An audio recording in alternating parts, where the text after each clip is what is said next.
Hey everyone, it's my mortgage guy Greg here with your Wednesday wishes on what I wish I knew about the mortgage process.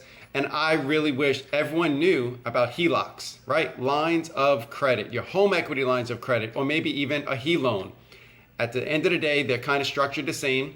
Sometimes you're able to have access to it and pay it back and keep pulling from the lines of credit, or sometimes you're just pulling out all the money right away and you have a fixed term versus an adjustable term based on the market and prime and what margin.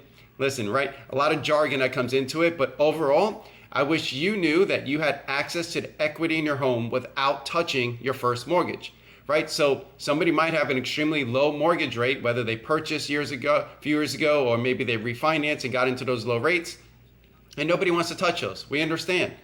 But you might need debt consolidation. You might need some cash out for home improvements or make another purchase. Maybe you need some breathing room. Maybe you need an emergency fund. Maybe you have kids going to school and you got to pay for some college or cars or what have you. At the end of the day, there's something going on with your scenario. And sometimes we struggle and we don't realize that we have access to the equity of the home.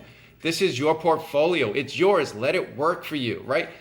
The old way of thinking is don't touch it and just pay off until you have no mortgage on it. But in reality, this is your asset. Use it how you see fit and what works for you. It could save you hundreds of dollars per month, sometimes thousands, just depends on your scenario.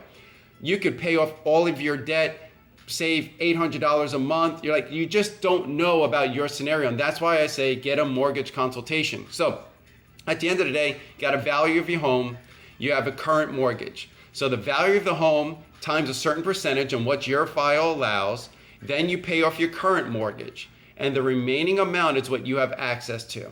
And at that point, we can use it to pay off debt, get cash out, or anything I listed before. But overall, you still have to qualify.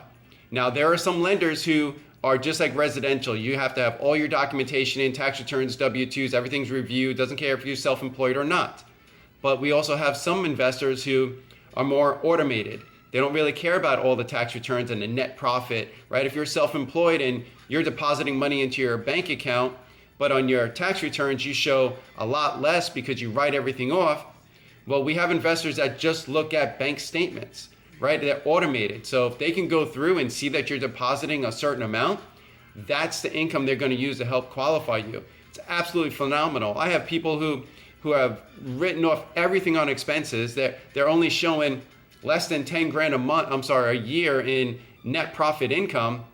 But overall, they're depositing $4,000 to $5,000 a month in their bank account from their business. So guess what we're using? $4,000 to $5,000 to qualify them. Now, other investors won't approve them, while we have other investors who will approve them. It's just a mortgage consultation. Home equity lines of credit are absolutely phenomenal and could help you get some breathing room. Any questions, let us know. Talk to you soon. Bye-bye.